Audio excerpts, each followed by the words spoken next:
have a little challenge for myself this year to practice animation just for myself, not for work, an hour every single day. For the month of January. Kind of forgot to mention that important part. Just January. These are some animations I've done thus far, and I thought it would be fun to just kind of like take you guys along the journey with me. It's the Lily factor. Ding! But I don't really know what I want to animate yet. I keep like brainstorming ideas, but I realize that then my perfectionist side is starting to kick in and overcomplicate things, whereas the prior days were spontaneous. I just went with drawing whatever I felt like drawing and then spontaneously figuring out what I wanted to animate as it went. So I'm gonna do that. It's honestly just been lately that all I can bring myself to animate with this challenge thus far are Sonic characters, because I think they're the perfect balance between complex and simple. I've been doing it at 12 frames per second, breaking my own rule. I usually like to animate at 24 frames per second, but I've been doing 12 so that I can actually have like 2 seconds of animation, because I figured out that's what I can typically get done, is about 2 seconds worth of animation within an hour. But I thought it'd be fun to now take you guys along that process. It's always like a hesitation to say this kind of stuff, because then it's like I'm holding myself accountable, and if I can't meet it, then it's like, there we go, I failed. But you know what? Sometimes you just gotta be okay with failing, you know? Failure is a part of life. Sometimes I won't be able to keep the promises I make, as much as I hate that. But hopefully with this challenge that's not going to be the case, since I've been pretty true to it for the past couple of days. And yeah, so I guess we're animating Amy, because that's kind of the character I started drawing. I also don't want to be redundant with some of the animations I've been doing thus far. I've noticed I have a theme where I like to draw or animate both, really, where I'll like to animate characters kind of turning around. Which is funny, because I thought out of everything that would be something I'd be most terrified to do in animation, but that seems to be my comfort zone, actually. So while part of me wants to animate her kind of turning her head around, I wonder if instead I can focus on some animation practice and something else, since clearly I'm well practiced in character turnarounds. Maybe instead do something focused on specific action, like maybe hair blowing, because I've noticed I'm struggling with that kind of believability. Hey y'all, welcome to your greatest storm. Yeah, that's right, I have Night of the Wind stuck in my head. I know you have waited much too long. I think I'm gonna animate maybe like her elbow coming out. She's gonna like lift her arm up eventually. No. And eventually like bring her other hand up to grab the hammer, I think is what I'll do. I think let's lower this eye down a little more. I'm really enjoying this challenge. I'm trying to make it as vague and non-specific as much as possible, so I know showing off what I've done thus far makes it look like that the challenge itself is intentionally me animating Sonic characters, 2 seconds worth of Sonic characters every day for an hour or so. It can sometimes be longer than an hour, but the main goal is an hour.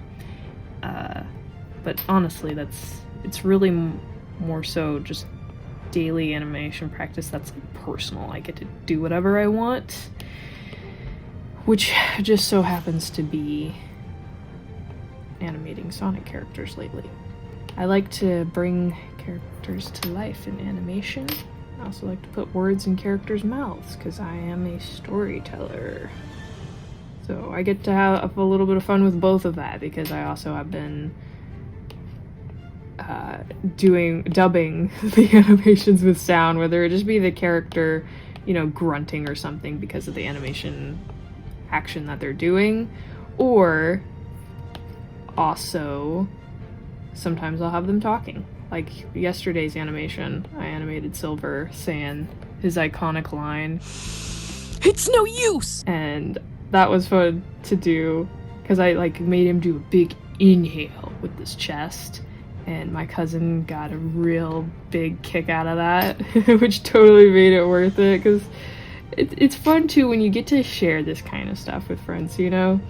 It just makes it more worth it, because then it's like I'm not just doing it for myself as like a good challenge, good animation practice for myself, but also then I'm being held accountable to send these animations to my cousin every day, and she gets to enjoy that, and I have the pleasure of getting to hear her feedback on it, which is always really fun too.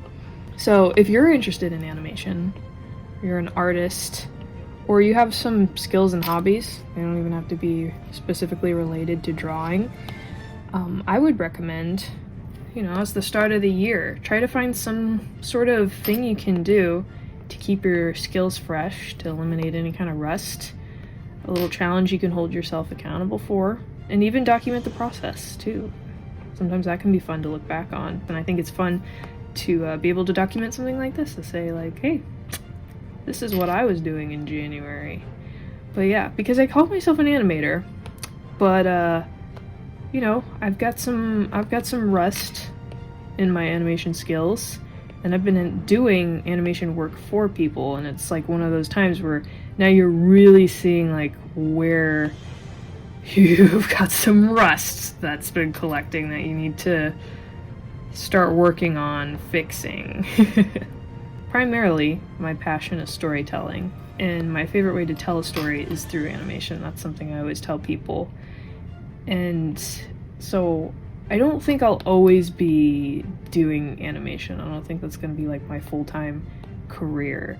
But because I love storytelling and I love bringing characters to life, whether it be my own or characters in existing franchises, it's fun to bring those stories to life. And so I'm the only one I know right now who could do that.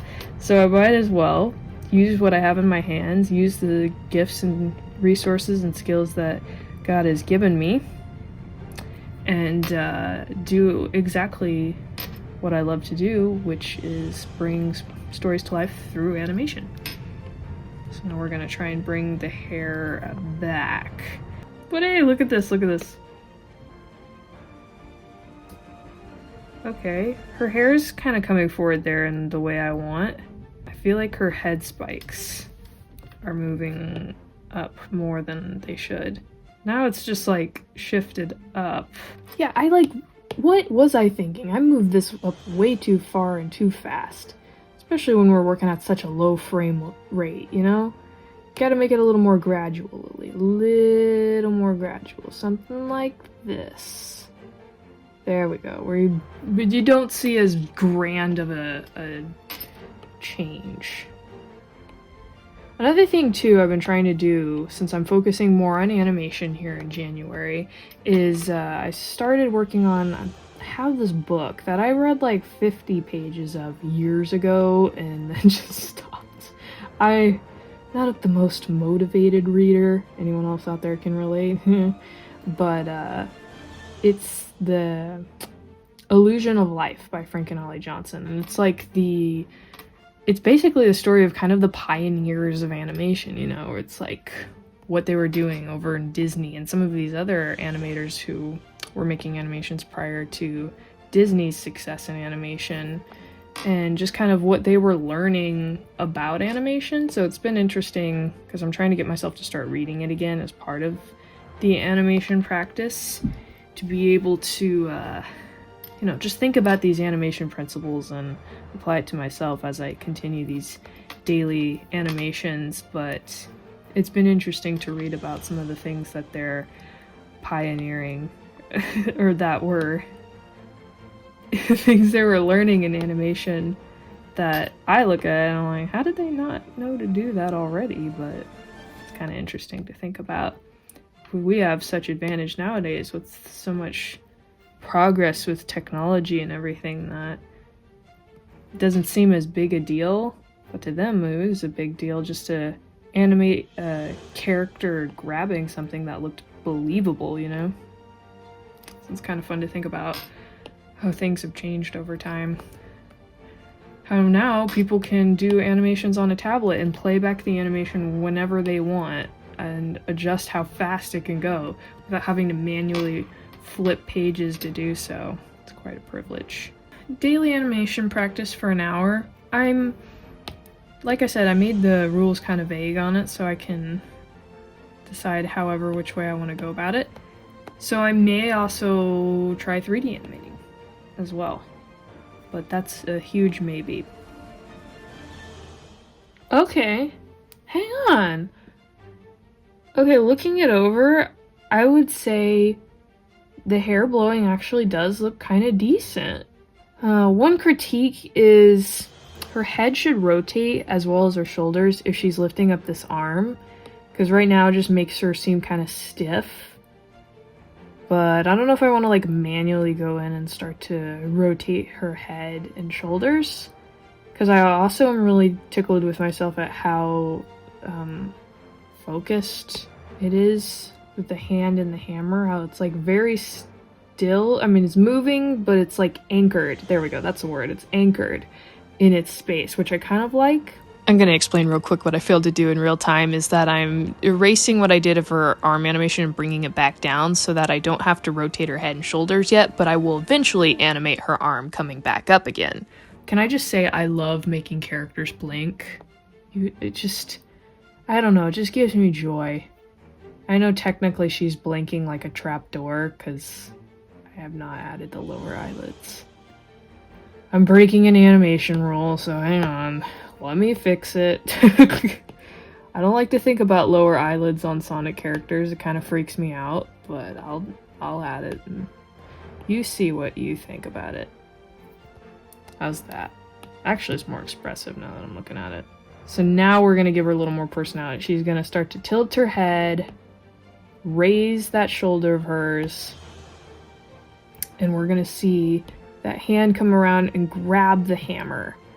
That's what we'll do. And we might give her something to say. I'm not sure yet. It's got to be like brief words. I mean, we could make her say one of her own lines, you know, like, Amy Rose is here. But it's so annoying, right? That's part of the fun too, is I get to voice these characters, you know, when I dub my animations. And it's fun trying to do impersonations, because for the most part, I stink at doing all of them. Because I don't have a male voice, you know? So try sounding like Shadow when you're a girl. I'm Shadow. That was more of like a Batman. I don't know what just came out of me. Oh, man.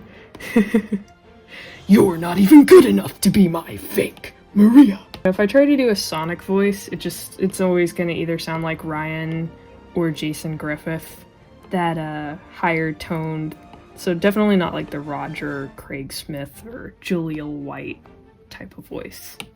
I can't do that low, so it just has to be stuff like, all right, you've got it, keep it real. That's totally a line he says, keep it real. How long is this gonna go on? Like I said, it's not easy, because I'm not a guy. Oh, man. I tried to do Silver, you know, yesterday, but that was kind of fun to just do the, it's no use line. Just seems like Silver sounds like how Sonic sounded in the early 2000s, but slightly congested. That's my take, you know? If the audition notice came in for the Silver the Hedgehog voice and I were the one to write the audition notice, I would say, looking for middle school boy sounding voice coming out of a grown man's mouth that's slightly more congested sounding than Jason Griffith's Sonic voice. That's pretty straightforward, right? Hang on, if she's rotating her head, why did I draw the same ear position? I'm gonna fix that real quick.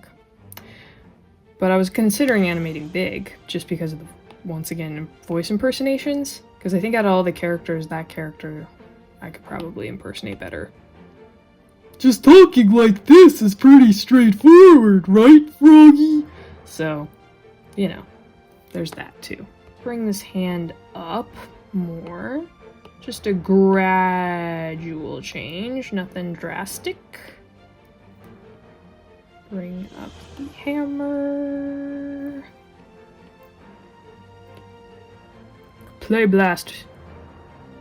Okay, that hammer has a mind of its own. I like it. I like how her hair is blowing.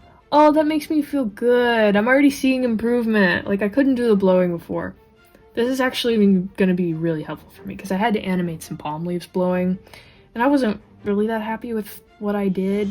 It just didn't have that crisp wave as this does. Okay, what if she's like, if she's saying something, maybe it's like something sarcastic and borderline passive aggressive because she's that type of female. So maybe it's like a character says something and she looks like she's laughing, and then maybe she does do a little chuckle, but you hear like the following, "That's not funny," you know, something like that.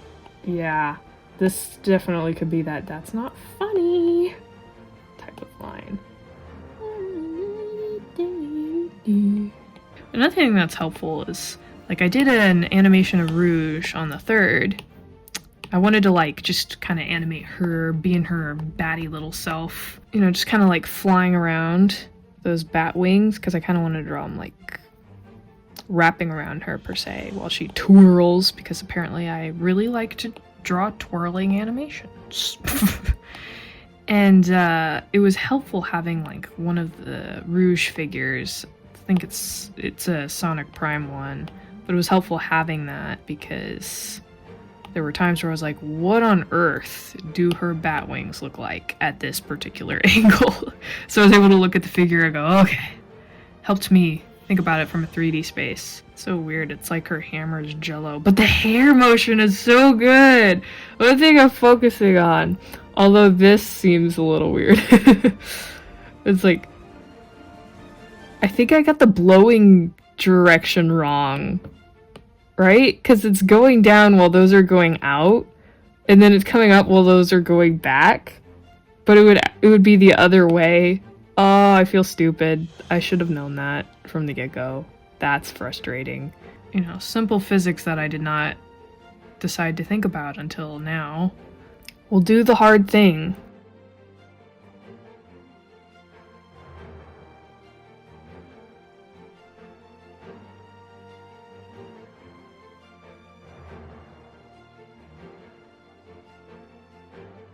Okay, that's better. I mean, it's weird, but it fixes the physics problem. Now we can start drawing new frames again. I'm gonna try and draw her saying that's not funny. I can see it now. The next greatest meme of Amy Rose saying that's not funny. And now this hand is gonna start to rotate. We're starting to see more of that hand, so let's see those fingers. Alright, and then if she's rotating this up, then this hammer is going to start coming around. Let's see, the anchor's here, so if the anchor's here, then this would be what we're seeing of the hammer, something like that. Let's take a look. That's pretty good. I like animating a lot. It's so fun looking at her little quills are dancing around on the screen. It's so much fun. I think I stopped to see how long I've been working on this and answer some texts. Then my mommy called, but I think I've been working on it for like 40 or 50 minutes now. And this is what we have thus far. I like it a lot. I don't know why I bothered to add her iris and shade her eye, and that's just single frame and not do it for the rest. So I think I'm gonna go ahead and bother to do it because it gives her a little a semblance of life. And sure, Amy Rose can be kind of, well, but she deserves some life in her eyes at least. I don't know why I'm ragging on Amy so much. I think it's just fun. It's like, for a little bit, you see the other side of that shoulder, and then it kind of disappears. It's like wildly inconsistent. Let's fix that. And I don't like how it's shaded too. It's kind of iffy. I know of the future. There we go. That's better. That's better. That's better. the it's gotta be smiling.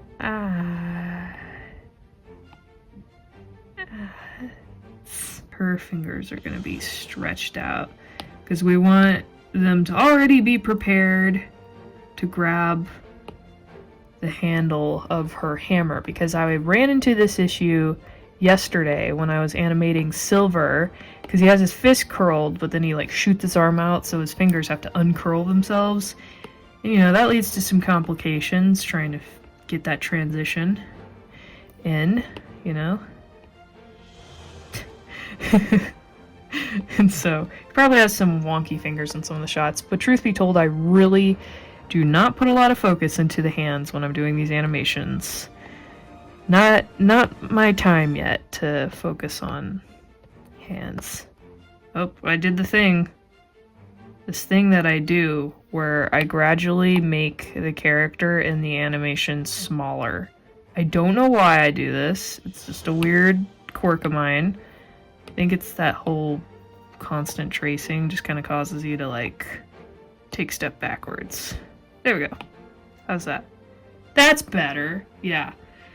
Or I was just like, oh, it's small.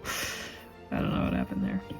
But you know, she's like grabbing her hammer handlebar like, that's not funny. I'm going to make you pay for this. It looks like she's like hugging this hammer like, yeah, you mess with Amy, you get the hammer. She really is hugging this hammer in this frame. She's like, I love this hammer so much. As I was drawing the next couple of frames, I realized I wanted to have a moment after she says that is to just kind of like take in what she's heard and inhale, exhale a little bit, you know, twitching that frustration. So you'll soon see me duplicate some frames to create that repeating cycle. We'll push this waist in more because with these twitches, she's gonna be holding in a breath, so that chest is going to come in and out as she's breathing that frustration. And we'll bring that eyelid down and then duplicate. Let's take a look at this.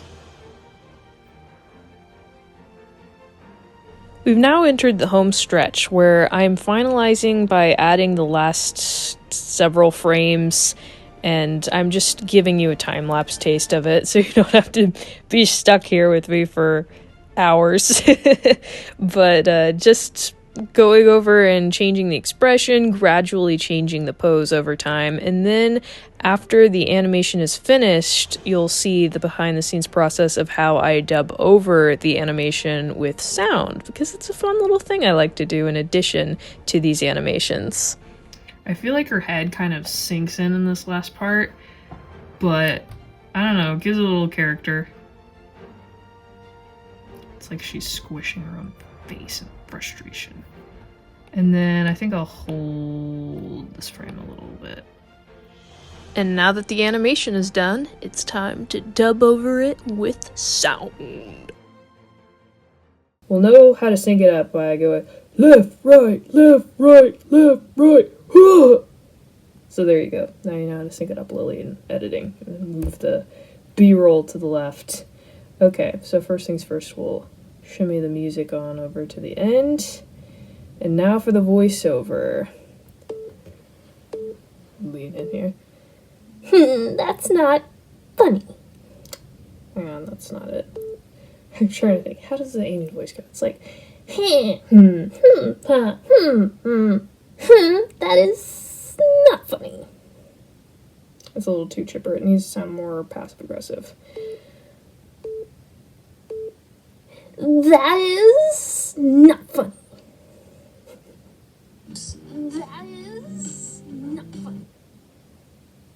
That's close. That is not funny. Didn't laugh. It's like all I can hear. Kind of sounds like Diamond Tiara, that voice. Alright, so that was the first take. We'll do a second take and mute the old takes. This is what I did for yesterday's with Silver. That is not funny. That is... Yeah, I don't like that. It's not what I'm going for. I'm trying to think. I want to sound more withheld in the chest, you know. That is not funny. That is not funny. That sounds a little too gremlin-like for her. Okay, we'll try that. Up it to a 400 like we did with the others. Even though that is over the top loud. Let's try it. That is not funny. Alright, let's unmute the other take. Mute the second one. That is not funny. I actually like the first one better. Live and learn. Thank you for coming along this process, witnessing the behind the scenes of how I've been pursuing this animation challenge this month. And as an added bonus, you'll get to see some of the animations that have had sound added to them thus far. So thank you all for watching, and may God bless you in your life and your art. Hey! It's no use! That is not funny.